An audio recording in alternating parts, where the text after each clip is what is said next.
बात करेंगे बरेली की, जहां से एक हैरान करने वाला मामला सामने आया। यहां पर एक बर्थडे पार्टी में शामिल होना दो मुस्लिम युवकों को महंगा पड़ गया। बरेली पुलिस ने दोनों मुस्लिम लड़कों का सिर्फ इस वजह से शांति भंग में चालान कर दिया क्योंकि वो अपनी दोस्त की बर्थडे पार्टी में शामिल होने पहुंचे थे, जिसकी जानकारी मिलते ही बजरंग दल के कार्यकर्ता उस कैफे में पहुंच गए जहां पर छात्रा की बर्थडे पार्टी चल रही थी और इन लोगों ने कैफे में हंगामा करना शुरू कर दिया। तो ये हंगामे की तस्वीर हम आपको दिखा रहे हैं। यूपी के बरेली का ये पूरा मामला है।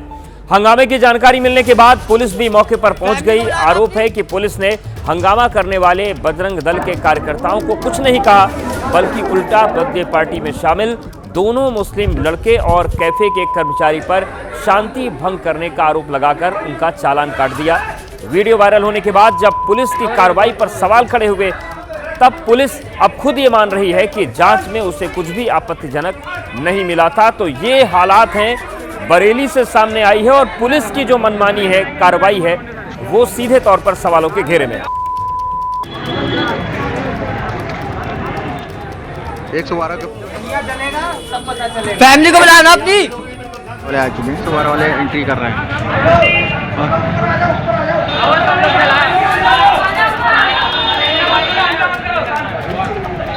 तो यही वो कैफे हैं जहां पर ये बवाल हुआ है। चलिए अब आपको बता देते हैं कि आखिर बरेली में पूरा जो विवाद खड़ा हुआ है, इसमें हुआ क्या था।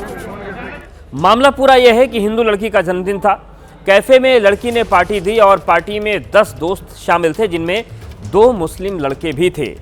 बजरंग दल कार्यकर्ता मौके पर पहुंच गए और धर्म के नाम पर उन्होंने हंगामा खड़ा कर दिया। हंगामे की जानकारी पर पुलिस पहुंची।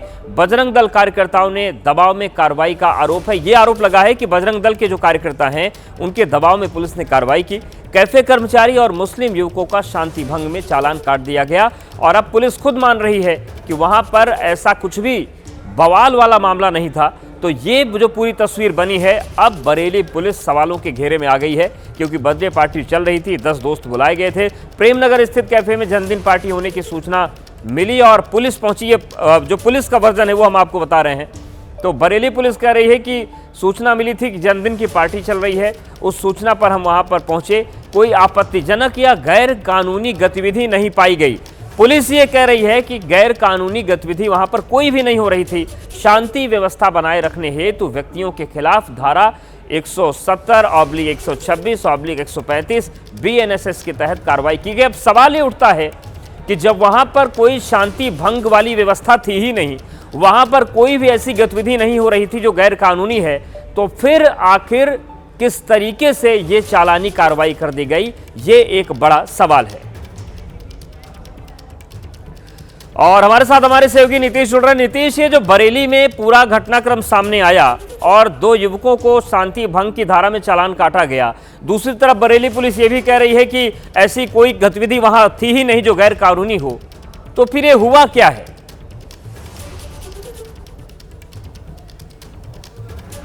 कहीं ना कहीं अवधेश, आपको बता दूं कि इस तरह की जो घटना है वो शर्मसार करने वाली होती है। शर्मसार करने वाली इसलिए कि क्या बजरंग दल और पुलिस से पूछकर कोई बर्थडे क्या अपना सेलिब्रेशन करे, क्या उसमें बुलाने वालों की लिस्ट बनाई जाए, वो भी परमिशन इनकी हो, ये सब सवाल है। लेकिन जिस तरह से शांति भंग का मुकदमा इस मामले में दर्ज किया गया है, पुलिस ने अपना बचाव पक्ष इस पर रखा है। आपको बता दूं कि जो जानकारी सामने आई है कि जब पुलिस कहीं पहुंचती है और इस तरह की चीज़ों को कहीं ना कहीं वहाँ पर अपनी जाँच को आगे बढ़ाती है और जाँच को आगे बढ़ाने में जब इस तरह की चीज़ें कोई आपत्तिजनक स्थिति नहीं होती है तो शांति भंग एक बनता है, क्योंकि उसके बाद पुलिस को कई अपने आप को बचाने के लिए, खुद के बचाव के लिए कई ऐसे बिंदु मिल जाते हैं जहां से पुलिस पर सवाल खड़े करने में थोड़ी मुश्किल होती है। तो खुद के बचाव करने के लिए, खुद का बचाव करने के लिए पुलिस ने यह मुकदमा दर्ज किया होगा, ऐसी सूचना है।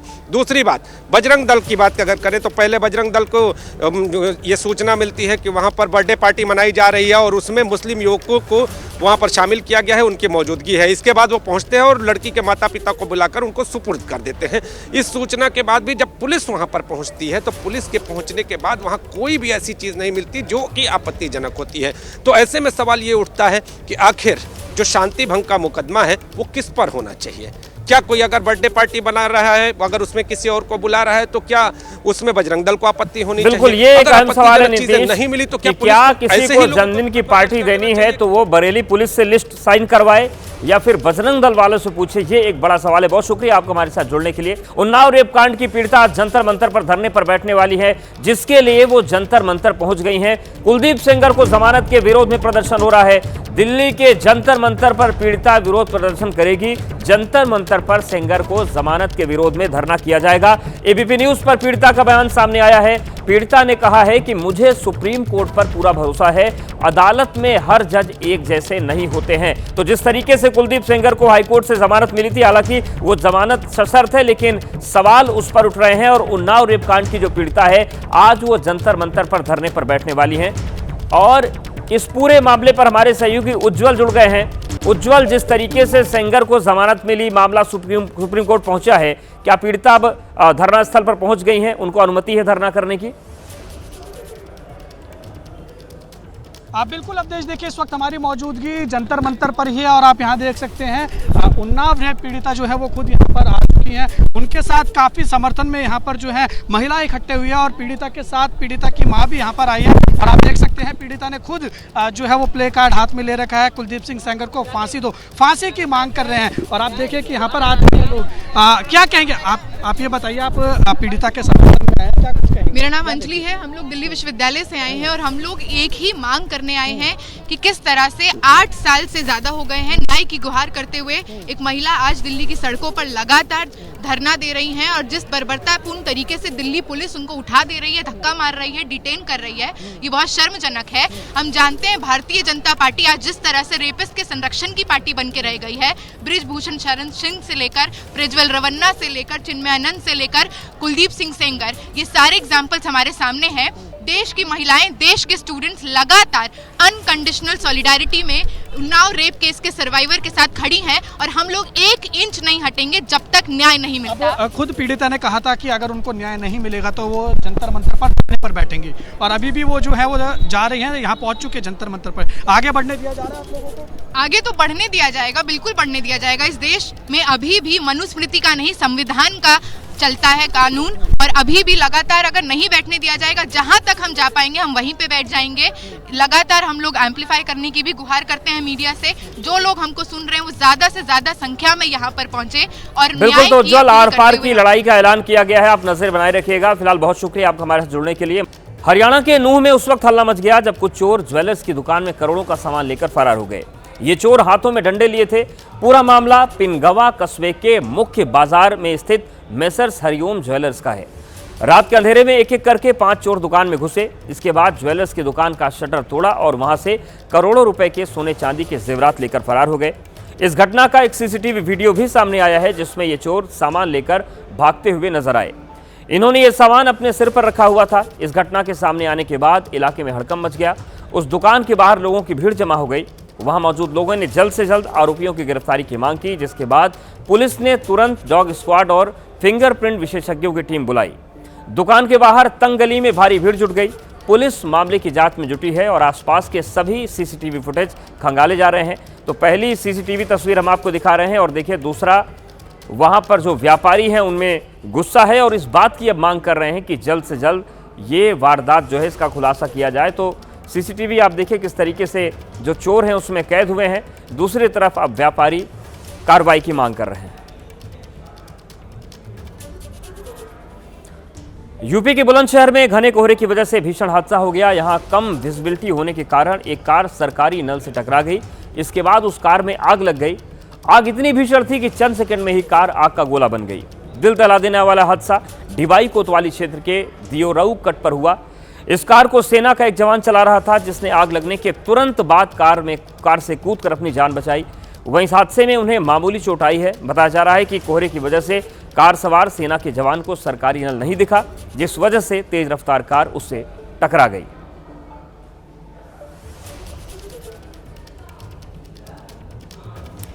मध्य प्रदेश के बड़वानी जिले में 2 पक्षों के बीच हुए पथराव की वजह से हालात तनावपूर्ण हो गए हैं। विवाद पतंगबाजी को लेकर हुआ और इसके बाद पहले 2 पक्षों के बीच कहासुनी हुई और उसके बाद मामला पथराव तक पहुंच गया।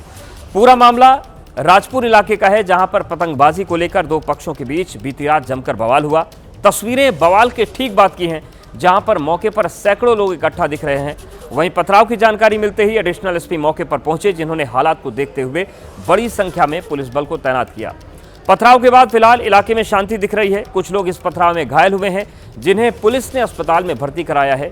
कुछ कार और बाइक को भी नुकसान पहुंचा है। साथ ही कई लोगों के खिलाफ एफआईआर भी दर्ज कराई गई है।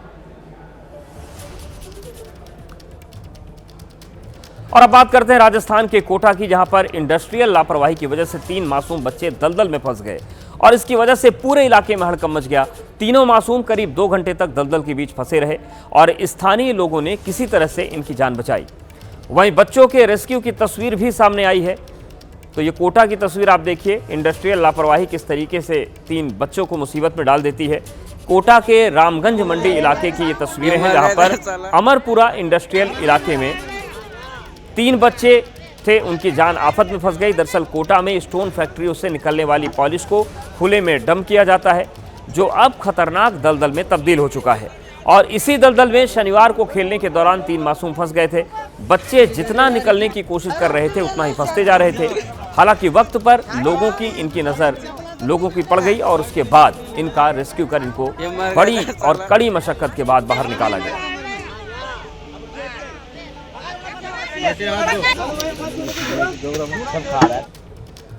ग्रेटर नोएडा में एक बार फिर से खौफनाक हादसा सामने आया। यहां पर यमुना एक्सप्रेसवे पर 2 कार में भीषण टक्कर हुई और इसके बाद दोनों कार में आग लग गई, जिसके देखने के बाद आसपास अफरा तफरी का माहौल हो गया। तस्वीर में आप देख सकते हैं कि कैसे हादसे की शिकार कार जलने लगी। गनीमत रही कि कार में सवार लोग किसी तरह वक्त पर नीचे कूद गए, जिस वजह से उनकी जान बच गई। वहीं दोनों कार में टक्कर की वजह से लगी आग देखते ही देखते इस कदर विकराल हुई कि थोड़ी ही देर में ये जलकर राख हो गई। दोनों कार जेवर से नोएडा की तरफ जा रही थी और यह हादसा रबुपुरा इलाके के पास हुआ है।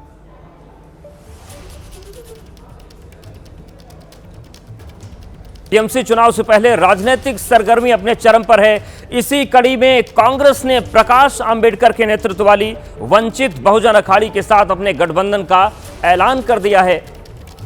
तो बीएमसी चुनाव को लेकर हलचल तेज है। बीएमसी चुनाव से लेकर बड़ी खबर यह है कि कांग्रेस और वंचित बहुजन अखाड़ी में गठबंधन हो गया है। वंचित बहुजन अखाड़ी को कांग्रेस ने 62 सीट दी है। तो बीएमसी चुनाव को लेकर यह गठबंधन की एक बड़ी खबर सामने आ रही है। और हमारे साथ हमारी सहयोगी नम्रता जुड़ गई है। नम्रता, कांग्रेस और वीवीए गठबंधन से कितना फायदा होगा?